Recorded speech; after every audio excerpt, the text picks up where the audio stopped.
Ndege ya kivita ya Marekani imedunguliwa nchini Iran huku shughuli za uokoaji zikiendelea kuwatafuta wanajeshi waliokuwa ndani. Afisa mmoja mkuu wa Marekani amethibitisha hilo kwa mashirika ya habari ya Reuters na New York Times.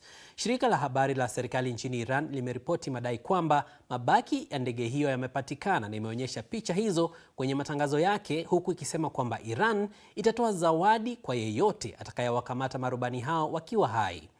Hizi ni picha za maktaba za ndege aina ya F-15E Strike Eagle ikisafiri kutoka kambi ya jeshi la anga la Marekani iliyopo nchini Uingereza.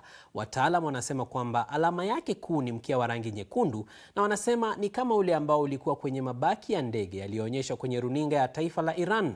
Ila hadi kufikia sasa haijajulikana wazi video hiyo ilitoka wapi. Mchambuzi wa BBC wa masuala ya usalama Mike Kay amesema iwapo taarifa kuhusu ndege hiyo ni za kweli, huenda marubani wake wakawa hatarini. Marubani hao wamevalia jaketi zilizo na kioleza. Punde tu wanapoondoka kwenye ndege, kioleza hicho huanza kutuma ujumbe wa eneo halisi walipo na kuwapa taarifa muhimu wanajeshi wenzao ambao watatumwa kwa operesheni ya uokoaji mara moja. Kitakuwa kimewekwa kwa mfumo fulani ambao ni ngumu kwa wanajeshi wa Iran kutambua walipo. Pia, kifaa hicho kina masafa ya mawasiliano ambayo hayawezi kudukuliwa. Kwa hivyo, hilo linamaanisha nini? Huu utakuwa mwanzo wa operesheni ya kijeshi ya uokoaji. Kwa sasa, hakuna muda wa kuharibu. Taarifa tulizozipokea muda mfupi uliopita ni kwamba huenda rubani mmoja wa ndege hiyo ya kivita ya Marekani ameokolewa na wanajeshi wenzake. Haya ni kwa mujibu wa maafisa wawili wa Marekani waliohojiwa na shirika la habari la CBS, huku wakisema kwamba juhudi za kumtafuta rubani wa pili bado zinaendelea. Kitengo cha kuthibitisha taarifa cha BBC Verify kimethibitisha kwamba video hii inaonyesha kile kinachoonekana kama ndege ya kivita ya Marekani ikisindikizwa na ndege mbili aina ya helikopta katika anga ya kusini mwa Iran katika operesheni ya uokoaji ya Marekani. BBC imethibitisha kwamba video hii ilirekodiwa katika mkoa wa Khuzestan karibu na daraja katika mto wa Karun. Aidha, imethibitisha kwamba ni video ya hivi karibuni na haijafanyiwa ukarabati wa aina yoyote kwa kutumia akili mnemba. Awali, Rais wa Marekani Donald Trump alikuwa amesema kwamba, na hapa namnukuu, Marekani ikipewa muda zaidi inaweza kutekeleza kwa urahisi operesheni ya kufungua mlango wa bahari wa Hormuz, kuchukua mafuta na kufaidika pakubwa. Trump aliyasema hayo katika ujumbe aliyouchapisha kwenye mtandao wake wa Truth Social, ambapo alitishia kutekeleza mashambulizi makali zaidi yatakayoharibu vibaya miundombinu ndani ya Iran ikiwa viongozi wake hawatakubaliana na mpango wa Marekani. Onyo lake limetolewa saa chache baada ya wataalamu wa sheria za kimataifa kuchapisha barua wakionya kuwa Marekani, Israel na Iran zinakiuka kanuni za kimataifa. Katika ujumbe wake wa Ijumaa, Trump alitishia kuharibu madaraja na vituo vya nishati. Sheria za kimataifa zinasema kwamba kulenga miundombinu ya kiraia ni kosa la jinai. Sheria hizi haziwezi kufanywa mabadiliko au kujadiliwa. Ukilenga miundombinu kama vile mahospitali yalivyolenga kote huko Beirut na nchini Lebanon kwa ujumla. Nimekutana na idadi kubwa ya wahudumu wa afya ambao ambulensi zao zinalengwa katika mashambulizi yanayoendelea. Haupaswi kulenga madaraja. Hilo ni kosa la kivita. Haufai kulenga shule wala vyuo vya kawi. Swala hili liko wazi kabisa katika sheria za kimataifa. Lakini kuna mahali katika hali hii ambapo tumezitupa nje kabisa sheria bila kujali maslahi ya wengine. Hayo ya kijiri, mashambulizi yameendelea kutekelezwa kote Mashariki ya Kati, Iran ikirusha makombora nchini Israel na pia katika mataifa mengine ya Ghuba.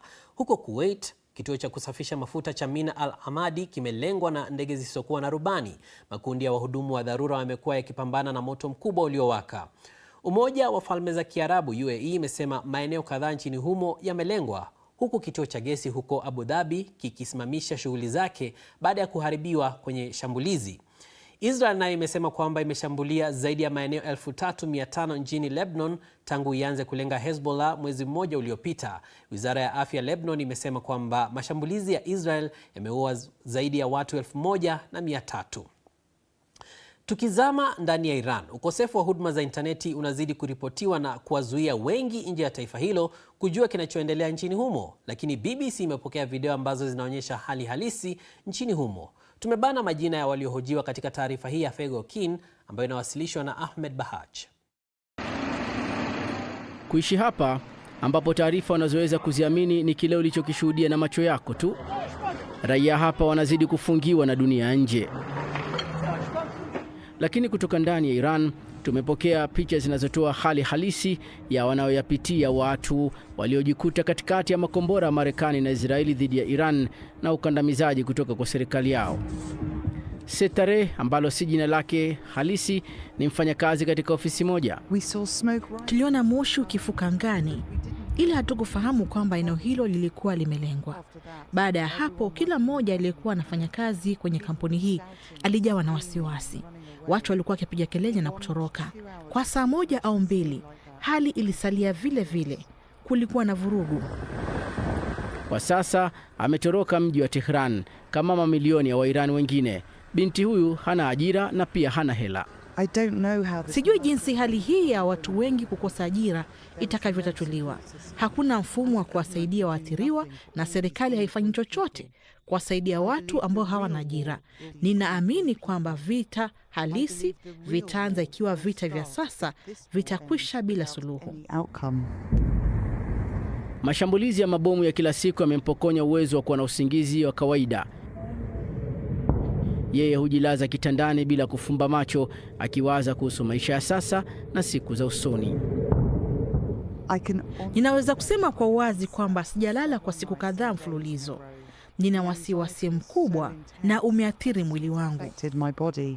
Watu zaidi ya 3,000 wanaripotiwa kuuawa kwenye mashambulizi ya Marekani na Israeli, maelfu wengine wakijeruhiwa na wengi wakikabiliwa na msongo wa mawazo, kama anavyoelezea muuguzi Tina. Nilishuhudia mambo mabaya sana. Hawakuwa wanawaleta majeruhi, ila miili ambayo haikuweza kutambulika. Mingine haikuwa na mikono, miguu, na ilikuwa picha kuogofya.